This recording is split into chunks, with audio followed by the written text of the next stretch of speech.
Hello and welcome to Dee Dee Blooms, and here we are with another unboxing video.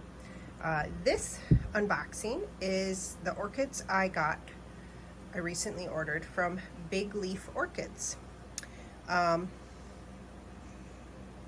ordered from Big Leaf Orchids, I want to say 2 to 3 other times, and they have very healthy plants.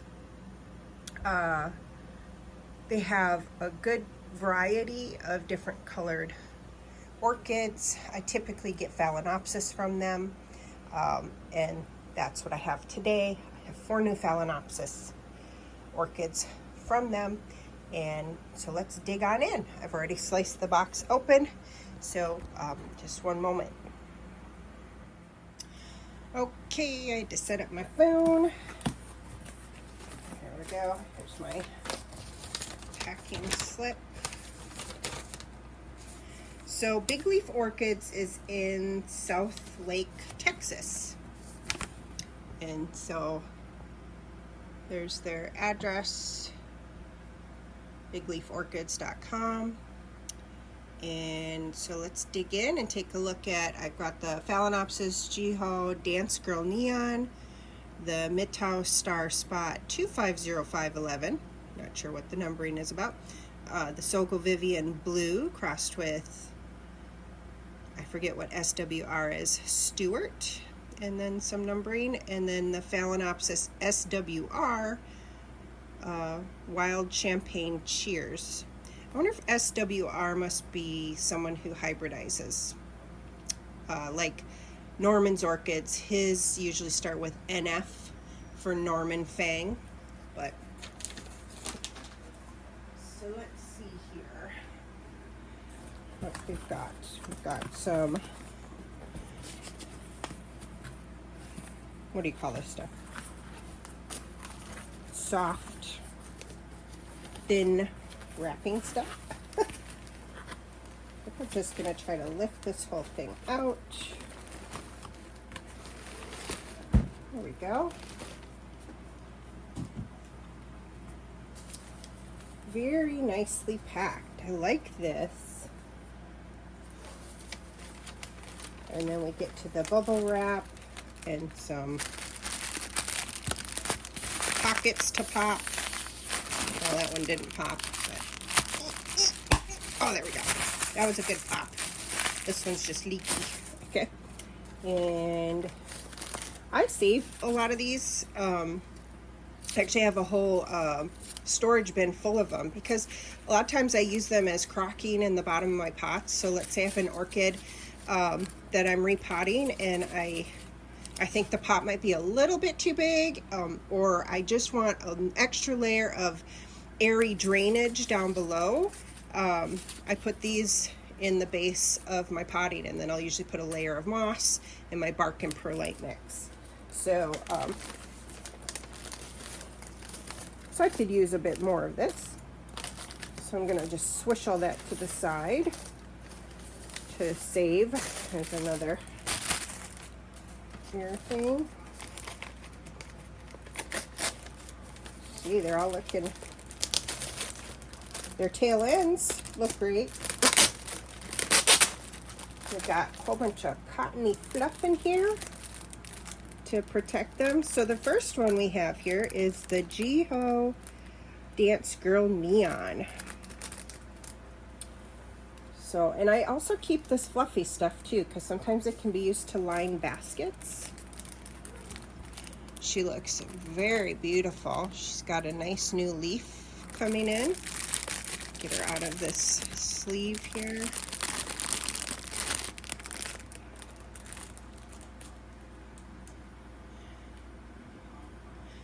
Got some good roots wrapped around the bottom.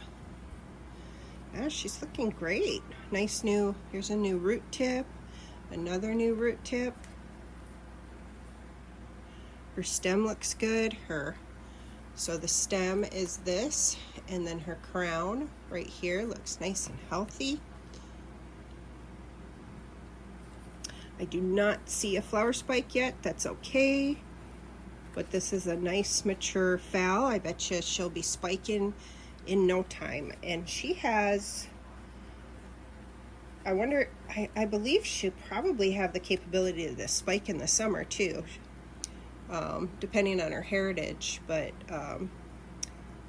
so she's a cross of Nobby's Green Eagle and Summer Dance Queen. And if you go on their site, you can see the picture of this. If I can get a picture, I'll put it up. Maybe do a print screen of it. I'm always worried about copyright stuff, guys, so sometimes I feel comfortable, sometimes I don't. But yeah, beautiful.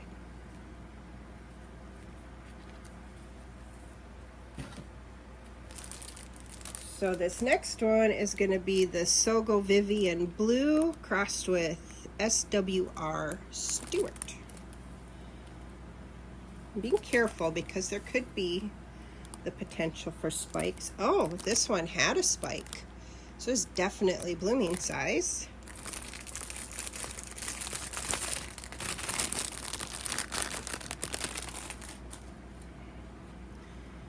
Oh, we got a nice beautiful root down here.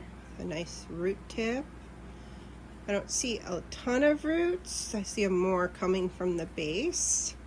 Still looks pretty good. The stem looks pretty good. That's what I usually assess with a Phalaenopsis if I can.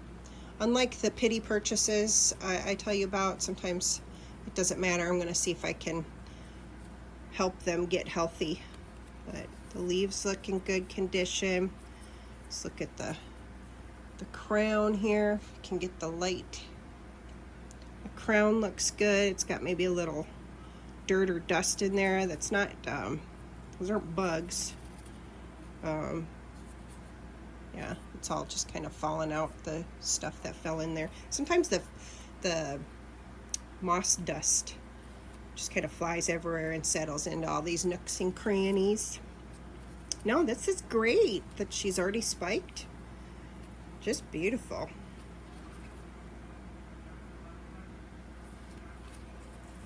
Very happy so far.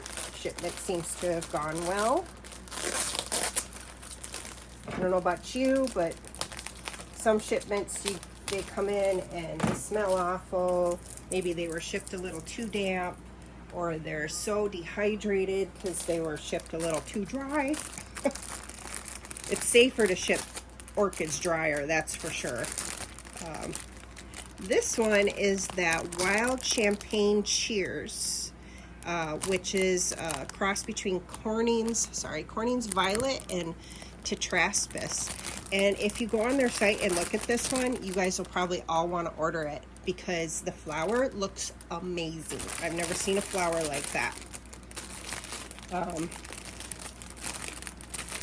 So it's got a little stake here. All right, I'm going to first pull this out. Very gently. Okay. Oh, there's a spike. There's a spike. There's a spike. Oh my goodness. There's a spike. Very exciting. All right. I don't always recommend this. I'm just going to pull very gently with the leaves here. Or no, maybe this. I think it's actually, okay. Is it taped? Might be. It's like it's stuck or something. Let me lay it down. Reach. Trying to lay it down. Reach in. Yeah, some tape is stuck to it. That's the problem. Oops. I kind of pushed on that spike a little bit, but I think it'll be okay. This bud's a little green. I wonder if it will blast. This is pretty shocking on plants, but you can definitely see kind of like that Tetraspis leaves, kind of scraggly and long. Tetraspis tends to have kind of that difference in leaf structure to a lot of other type of Phalaenopsis, where their edges are smooth, and I'm sure you're seeing the undulations and the differences. So that Tetraspis heritage is very strong in this one. Lots of roots. The stem looks great. Crown looks great. Lots of roots inside the pot as well. Green root tip there. This one, wait, did I actually show you the green root tip? Sorry, I start looking out of the camera view and then I'm not paying attention to what you guys are able to see. This was a green root tip. Maybe it can reactivate. It's got the tiniest bit of green left. Very, very nice. Very, very happy. Again, so far.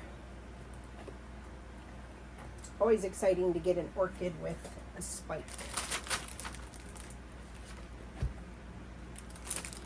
And then, oh my gosh, this has flowers. I think this one said on when I ordered it that it is a flowering one, so I shouldn't be surprised by that, but yay.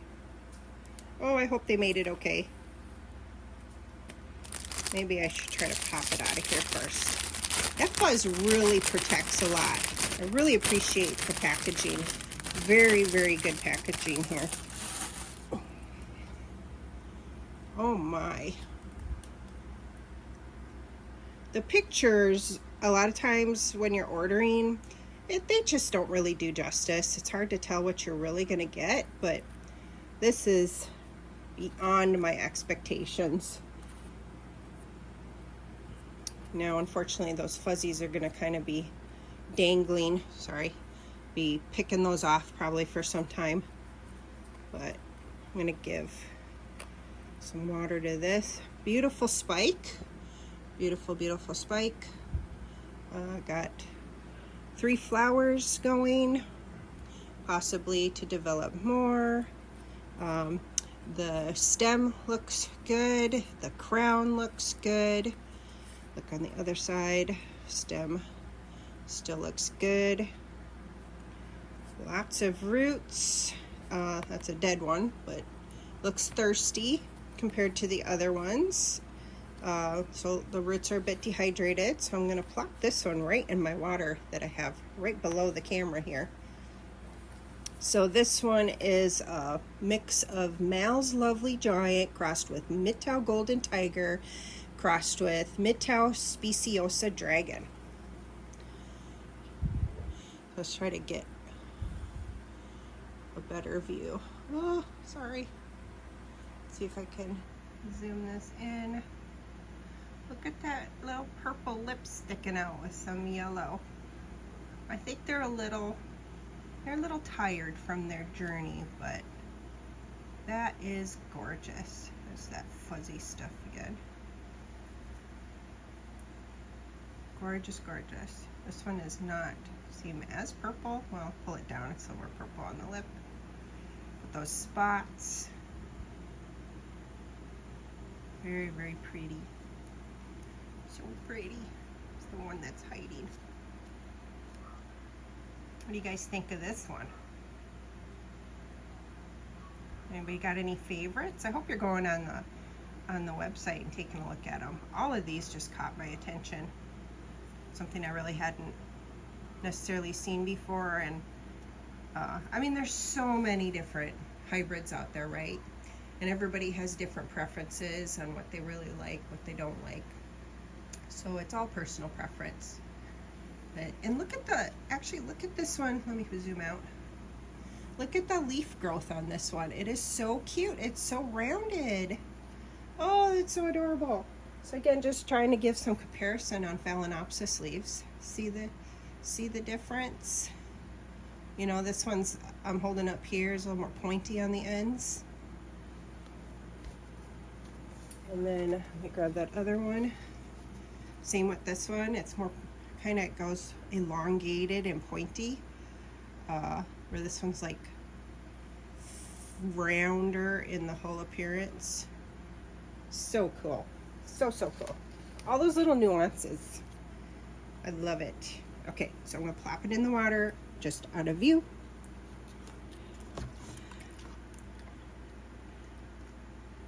Just putting a little water in there. Let's see, I think I need a little something to hold it in place. Sometimes it's helpful to take just a little plastic pot with the holes in the bottom, get the water in it, and then it helps to stabilize some of these rounder plastic sleeves when you let it sit in some water. And let me get this off the stand so I can show you what I'm doing. A little watering pan. So I put a little plastic pot. I put the round plastic sleeve because when I put it in the water, because the moss is so dry, it just starts wobbling and it wants to just turn over on its side. And I really don't want to get water in the crevices. Oh my gosh, look how shiny that new leaf is.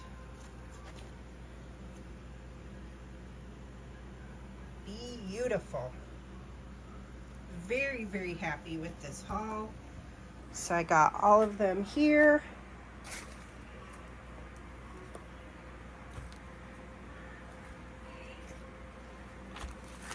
Dun, dun, dun. Trying to just set them up a little bit better.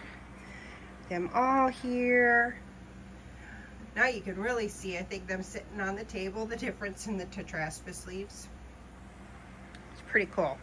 So hopefully you enjoyed this orchid unboxing. If you have any questions for me, let me know. I can't wait for the other two to spike and bloom for me so I can video the flowers and share with you guys.